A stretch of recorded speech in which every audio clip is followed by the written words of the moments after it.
የፀጉሩ እድገት የቆመ ከመሰሎ ችግሩ የእድገት መዘግየት ሳይሆን የፀጉር መሰባበር ሊሆን ይችላል። የፀጉር መሰባበር መንስኤ የሆኑ ሶስት ድብቅ ልማዶች እና መፍትሄዎቻቸውን በመቀጠል አቀርብላችኋለሁ። አንደኛው ፀጉርን አጥብቆ ማሰር ነው። ፀጉርን ሁልጊዜ ወደኋላ ወጥሮ ማሰር የፀጉር ስር እንዲላላ እና እንዲበጠስ ያደርጋል። ሁለተኛ ፀጉር በረጠበ ሰዓት ማበጠር ነው።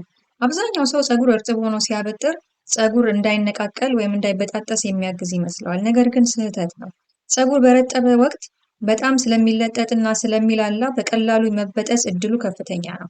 በዚህ ሰዓት በጣም በቀጭን ማበጠሪያ መጠቀም ፀጉርን ይቦጭቀዋል። ስለዚህ ሁልጊዜ ፀጉራችን እርጥብ በሆነ ሰዓት ሰፋ ባለ ማበጠሪያ ማበጠር ብንችል ፀጉር መስተባበሩን ይቀንስልናል። ሶስተኛ ደግሞ የሙቀት መከላከያ ወይም ሂት ስታይሊንግ ስፕሬይ ሳንጠቀም ፀጉርን በሙቀት ማድረግ ነው።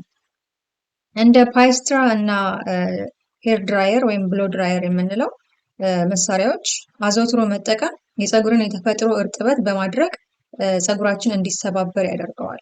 የፀጉር መሰባበርን ለመቀነስ የመጀመሪያው መፍትሄ የፀጉራችንን ከታጠብን በኋላ በእርጋታ ፀጉራችን ማድረቅ እና ማበጠር ነው።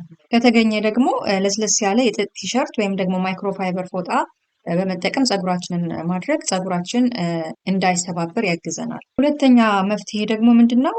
ስማርት ሂቲንግ ስታይል።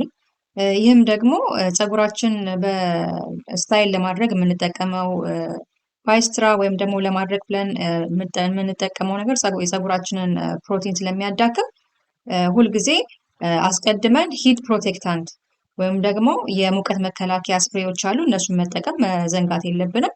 ሌላው ደግሞ የመሳሪያውን የፓይስትራውን ሙቀት መቀነስ ፀጉራችን እንዳይስተባበር እና እንዳይደርቅ ያግዘናል። ሶስተኛ እና የመጨረሻው መፍትሄ ማታ ማታ ከመተኛታችን በፊት ልናደርጋቸው የሚገቡ ጥንቃቄዎች ናቸው። አንደኛ ከመተኛታችን በፊት ፀጉራችን ላይ ያሉ ማስያዣዎችን ማውለቅ። በተለይ ደግሞ እንደዚህ የላስኬት የፀጉር ማስያዣዎች የምንጠቀም ከሆነ ፀጉርን በጣም ስለሚጎዱ ስለሚበጣጥሱ እነሱን ማውለቅ ያስፈልጋል። በመቀጠል ደግሞ በጥጥ ትራስ ፋንታ በሃር ወይንም ሲልክ ወይም ደግሞ በሳቲን ጨርቅ የተሸፈነ ትራስ ላይ መተኛት ፀጉር እንዳይሰባበር ያግዛል። ሌላው በተረፈ ደግሞ የራስ ቅላችን እንደ ማንኛውም የሰውነታችን ክፍል እረፍት ያስፈልገዋል። ስለዚህ ከቻልን ከ5 እስከ 10 ደቂቃ ፀጉራችንን ቅላችንን ማሳጅ አድርገን ብንተኛ አናታችን ላይ ያለ ቴንሽን ወይንም ስትረስ ስለሚቀንስ ለፀጉራችን እድገት አስተዋጽኦ ያደርጋል።